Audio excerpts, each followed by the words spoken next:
السلام علیکم ورحمۃ اللہ وبرکاتہ۔ بسم اللہ الرحمن الرحیم۔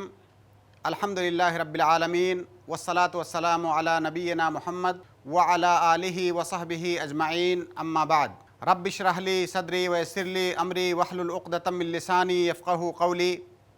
اللہم لا سہل الا ما جعلتہ سہلا وانت تجعل الحزن اذا شئت سہلا۔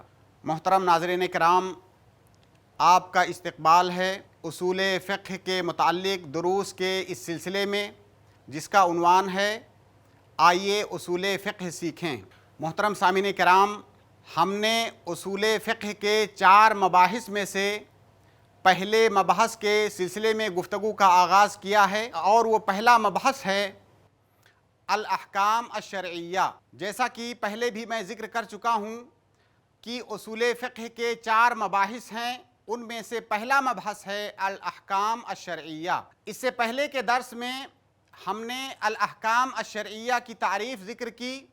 اس کی تعریف یہ ہے کہ ہوا خطاب اللہ تعالی المتعلق بافعال المکلفین بالاقتداء او التخییر او الوضع، یعنی اللہ رب العالمین کا وہ خطاب جس کا تعلق مکلفین کے اعمال سے ہے، یا تو اقتداءً یا تخییراً یا وضعاً۔ اس تعریف کے اندر اگر ہم دیکھیں تو احکام شرعیہ کی 2 قسمیں بنتی ہیں۔ پہلی قسم ہے الحکم الوضعی۔ حکم وضعی وہ ہے جس کے اندر اللہ رب العالمین کا خطاب مکلفین کے اعمال سے متعلق ہو وضعاً۔ دوسری قسم ہے الحکم التکلیفی۔ اس سے پہلے کے درس میں ہم نے حکم وضعی اور حکم تکلیفی کی تعریف ذکر کی۔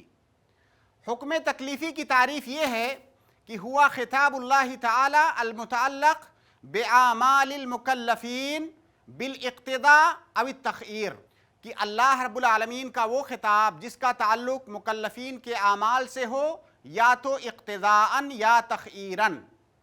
آج کے درس میں ہم حکم تکلیفی کے سلسلے میں اپنی گفتگو کو آگے بڑھائیں گے۔ حکم تکلیفی کے اندر یا تو طلب ہوتا ہے یا تو تخییر ہوتی ہے۔ حکم تکلیفی کے اندر یا تو اللہ رب العالمین مکلفین سے کچھ طلب کرتا ہے، یا تو تخییر ہوتی ہے، یعنی ان کو اختیار دیتا ہے۔ اگر حکم تکلیفی کے اندر طلب ہے تو اس طلب کی 2 قسمیں ہو سکتی ہیں۔ پہلی قسم طلب الفعل، یعنی کسی کام کے کرنے کو اللہ رب العالمین طلب کر رہا ہے۔ دوسری قسم جو ہے طلب الترک، یعنی اللہ رب العالمین کسی کام کے ترک کرنے کا، چھوڑنے کا حکم دے رہا ہے۔ اب اگر طلب الفعل ہے تو طلب الفعل کی بھی 2 قسمیں ہو سکتی ہیں۔ وہ طلب یا تو علی وجہ الالزام ہوگا، یعنی اس کو ضروری طور سے ہم کو کرنا ہے، بغیر کیے ہوئے کوئی گنجائش نہیں، ہم کو لازماً اس کو کرنا ہے۔ اگر طلب کی یہ نوعیت ہے کہ ہم کو لازماً اس فعل کو کرنا ہے تو اس کو واجب کہتے ہیں۔ اور اگر طلب کی نوعیت یہ ہے کہ علی وجہ الالزام نہیں ہے بلکہ علی وجہ الافضلیہ ہے، یعنی اللہ رب العالمین نے وہ فعل ہم سے طلب تو کیا ہے لیکن علی وجہ الافضلیہ کیا ہے، یعنی اگر کرو تو افضل ہے، اس پر ثواب ملے گا، اور اگر نہیں کرو تو کوئی بات نہیں ہے، اس پہ گناہ نہیں ملے گا، اس کو مندوب کہتے ہیں۔ تو یہ اگر جس فعل کے اندر طلب ہے یا تو وہ واجب ہوگا یا تو مندوب ہوگا۔ اللہ رب العالمین کے خطاب میں طلب ہوگا یا تو طلب الفعل ہوگا یا طلب الترک ہوگا۔ طلب الفعل ہوگا اور علی وجہ الالزام ہوگا تو واجب ہے، طلب الفعل ہوگا علی وجہ الافضلیہ ہوا تو مندوب ہوا۔ اور اگر طلب الترک ہے تو وہ طلب الترک بھی یا تو علی وجہ الالزام ہوگا یا علی وجہ الافضلیہ ہوگا۔ اگر علی وجہ الالزام یعنی اس کو چھوڑنا ہمارے اوپر ضروری ہے، لازم ہے، تو اس کو حرام یا محرم کہتے ہیں۔ اور اگر کسی کام کے چھوڑنے کو اللہ رب العالمین نے طلب تو کیا ہے لیکن علی وجہ الافضلیہ کیا ہے، یعنی اگر اس کو چھوڑو تو بہتر ہے، اس پر چھوڑنے پر ثواب ملے گا، اور اگر کرتے ہو تو کوئی بات نہیں ہے، اس پہ گناہ نہیں ملے گا، اس کو مکروہ کہتے ہیں۔ تو یہ تو ہوئی طلب کی بات۔ اگر اللہ رب العالمین کے خطاب میں طلب ہے تو اس کی 4 قسمیں بنتی ہیں، ایک واجب، دوسرا مندوب، تیسرا حرام، چوتھا مباح۔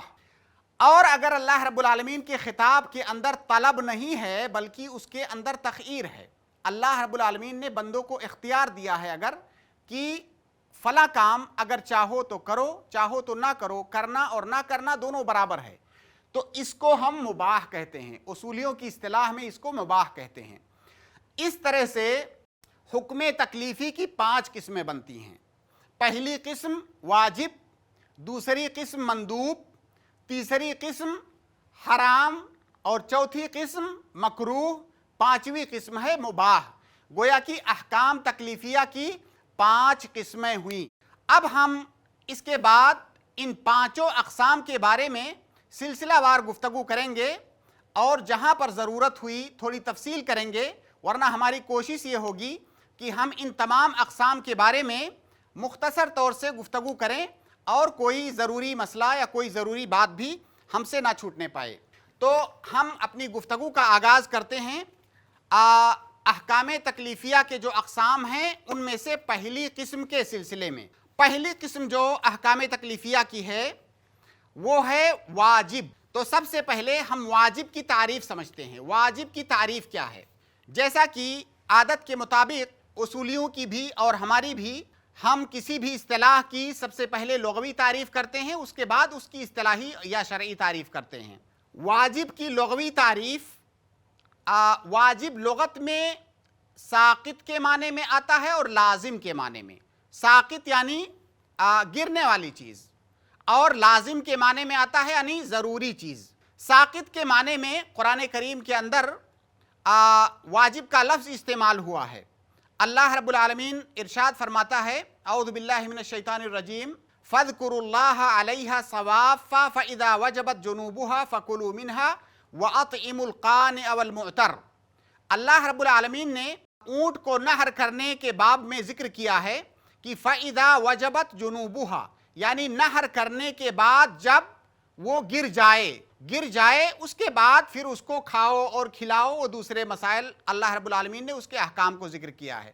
تو محل شاہد یہ ہے کہ فَإِذَا وَجَبَتْ أَيْ فَإِذَا سَقَطَتْ، جب وہ گر جائے تو واجب یہ ساقط کے معنی میں ہوتا ہے۔ اسی طرح سے لغت کے اندر واجب یہ لازم کے معنی میں بھی ہوتا ہے۔ جیسے کہ ہم کہیں کہ بر الوالدین واجب، بر الوالدین واجب یعنی والدین کی اطاعت واجب ہے یعنی لازم ہے۔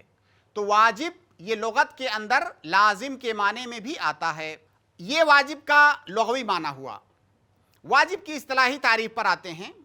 واجب کی اصطلاحی تعریف مختلف الفاظ میں اصولیوں نے کی ہے، اور وہ ساری تعریفات یا مختلف جو الفاظ میں تعریفات کی گئی ہیں ان سب کا معنی ایک ہی ہے، اس میں معنی میں کوئی اختلاف نہیں ہے۔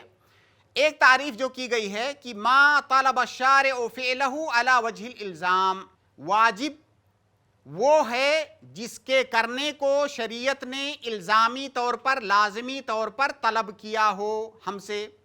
اب دیکھیے، سب سے پہلے الشارع، شارع نے جس کے کرنے کو طلب کیا ہو۔ شارع کون ہے؟ شارع یعنی شریعت کو اتارنے والا یا شریعت کو بنانے والا، کسی چیز کو شریعت کا درجہ اور شریعت کا مرتبہ دینے والا کون ہے؟ شارع دراصل اللہ رب العالمین کی ذات ہے۔ شارع صرف اللہ رب العالمین ہے۔ اللہ رب العالمین ارشاد فرماتا ہے، شرع لکم من الدین ما وصی بہ نوحا۔ قرآن کریم کے اندر مختلف مقامات پہ یہ تعبیر استعمال کی گئی ہے۔ تو دین کو مشروع کرنے والا یا دین کے احکامات کو شریعت کا درجہ دینے والا اللہ رب العالمین ہے۔ اللہ رب العالمین کے علاوہ کسی کو شارع نہیں کہا جا سکتا۔ لیکن بسا اوقات ہم بہت دفعہ دیکھتے ہیں کہ اللہ کے نبی صلی اللہ علیہ وسلم کو شارع کہا جاتا ہے۔ لیکن جب اللہ کے نبی صلی اللہ علیہ وسلم کو شارع کہا جائے تو اس کا مطلب یہ نہیں ہے کہ اللہ کے نبی صلی اللہ علیہ وسلم ابتداءً کسی حکم کی تشریح کرتے ہیں، بلکہ اللہ کے نبی صلی اللہ علیہ وسلم کا جو مقام اور مرتبہ ہے وہ ہے مبلغ کا اور مبین کا۔ اللہ رب العالمین کی طرف سے جو احکامات آتے ہیں ان احکامات کو بیان کرنا اور ان احکامات کو بندوں تک پہنچا دینا، یہ اللہ کے نبی صلی اللہ علیہ وسلم کا کام ہے۔ تو اللہ کے نبی صلی اللہ علیہ وسلم شارع نہیں ہیں۔ اگر شارع اس معنی میں اللہ کے نبی صلی اللہ علیہ وسلم کو کہا جا رہا ہے کہ وہ اللہ رب العالمین کے احکامات اور اس کی شریعت کو ہم تک پہنچاتے ہیں تب تو ٹھیک ہے، لیکن اگر اللہ کے نبی صلی اللہ علیہ وسلم کے بارے میں یہ سمجھا جا رہا ہے کہ آپ کو اللہ تعالیٰ نے شریعت بنانے کا حق دیا ہے تو یہ غلط ہے، کیونکہ شارع صرف اللہ رب العالمین ہے، اس کے علاوہ کوئی بھی شارع نہیں ہے۔ اور اللہ رب العالمین نے اللہ کے نبی صلی اللہ علیہ وسلم کے بارے میں اللہ کے نبی صلی اللہ علیہ وسلم کی امتیوں سے کہ من یطع الرسول فقد اطاع اللہ، اللہ کے نبی صلی اللہ علیہ وسلم اللہ رب العالمین کی طرف سے جو احکامات ہم تک پہنچائیں تو ہمارے اوپر اطاعت کرنا لازم ہے۔ تو اس اعتبار سے اللہ کے نبی صلی اللہ علیہ وسلم کو بہت سارے لوگ شارع کہتے ہیں، لیکن ان کی مراد یہی ہوتی ہے کہ اللہ کے نبی صلی اللہ علیہ وسلم مبلغ ہیں اور جو احکامات بیان کرتے ہیں وہ ان کی اپنی جانب سے نہیں ہوتے ہیں بلکہ اللہ رب العالمین کی جانب سے ہوتے ہیں۔ قرآن کریم کی ایک آیت ہے، معروف آیت، کہ ما ينطق عن الهوى ان هو الا وحی یوحى، اللہ کے نبی صلی اللہ علیہ وسلم شریعت کے بارے میں جو کچھ بھی بولتے ہیں وہ اپنی خواہشات نفس سے نہیں بولتے ہیں۔ جو بھی شریعت کے احکام آپ بیان کرتے ہیں، چاہے وہ احکام قرآن کے اندر صراحتاً موجود ہوں یا صراحتاً نہ موجود ہوں، جو احکام اللہ کے نبی صلی اللہ علیہ وسلم بیان کرتے ہیں وہ سب اللہ رب العالمین کی طرف سے ہیں۔ تو خلاصہ یہ کہ شارع اللہ رب العالمین کی ذات ہے۔ تو ما طلب الشارع فعلہ، یہ جو قید ہے ما طلب الشارع فعلہ، اس قید کی وجہ سے یا اس قید کے ذریعہ سے وہ تمام طلبات جو غیر شارع کی طرف سے ہوں ان کا کرنا واجب نہیں ہے۔ یعنی اللہ رب العالمین کے علاوہ اگر کوئی دوسرا کوئی فعل کوئی عمل طلب کر رہا ہے تو اس کا اصلاً حکم یہ ہے کہ وہ واجب نہیں ہے، الا یہ کہ شریعت سے کوئی ایسی دلیل آ جائے کہ آپ کے اوپر فلاں شخص کی اطاعت کرنا واجب ہے۔ مثال کے طور پر اگر کسی کے والدین کسی کو کوئی حکم دے رہے ہیں تو اس کا اصلاً اس کا حکم یہ ہے کہ اس کے اوپر واجب نہیں ہے، لیکن چونکہ اللہ رب العالمین ہی نے یہ حکم بھی دیا ہے کہ اگر والدین آپ کو کوئی حکم دیں اور اس حکم کے اندر اللہ رب العالمین کی کوئی معصیت نہ ہو اور اس حکم کے اندر والدین کی کوئی مصلحت ہو اور اس حکم کے اندر اس حکم کو بجا لانے میں آپ پر کوئی نقصان نہ ہو تو آپ کے اوپر والدین کی اطاعت کرنا واجب ہے۔ گویا کہ والدین کی اطاعت کرنا اس لیے واجب نہیں ہے کہ والدین حکم دے رہے ہیں، بلکہ اس لیے واجب ہے کہ اللہ رب العالمین نے ان کی اطاعت کا حکم دیا ہے۔ تو خلاصہ یہ کہ شارع کے علاوہ کسی کی طرف سے بھی کوئی حکم آئے تو اس کا اصلاً اس کا حکم یہ ہے کہ اس کا کرنا واجب نہیں ہے جب تک اس کے کرنے کے لیے شریعت سے کوئی دلیل نہ آ جائے۔ ما طلب الشارع فعلہ، شریعت نے جس کام کے کرنے کو طلب کیا ہو، تو جو فعلہ کا لفظ ہے یا جو قید ہے، اس قید کے ذکر کرنے کا فائدہ اس تعریف کے اندر یہ ہے کہ اس قید کی وجہ سے یا اس قید کے ذریعہ سے حرام اور مکروہ اور مباح یہ نکل جاتے ہیں، کیونکہ حرام کے اندر طلب الفعل نہیں ہوتا ہے، کرنے کو نہیں طلب کیا گیا ہوتا ہے، حرام کے اندر نہ کرنے کو طلب کیا گیا ہوتا ہے، اسی طرح سے مکروہ کے اندر بھی نہ کرنے کو طلب کیا گیا ہوتا ہے، اور مباح کے اندر کرنے کو طلب نہیں کیا گیا ہوتا ہے بلکہ اس میں بندے کو اختیار دیا گیا ہوتا ہے۔ تو جب ہم نے کہا کہ ما طلب الشارع فعلہ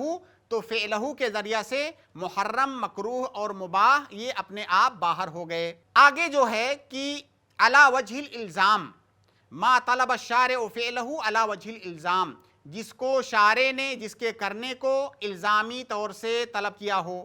علی وجہ الالزام جب ہم کہتے ہیں تو اس سے مستحب خارج ہو جاتا ہے، کیونکہ جو مستحب ہے اس کو اس کے کرنے کا جو طلب یا حکم ہے وہ علی وجہ الالزام نہیں ہوتا ہے، کیونکہ وہ علی وجہ الافضلیہ ہوتا ہے۔ اگر آپ کرو تو افضل ہے، نہیں کرو تو کوئی حرج کی بات نہیں ہے، آپ کو کوئی گناہ نہیں ملے گا۔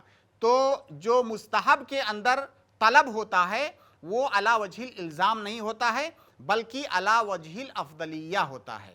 تو یہ واجب کی تعریف ہے۔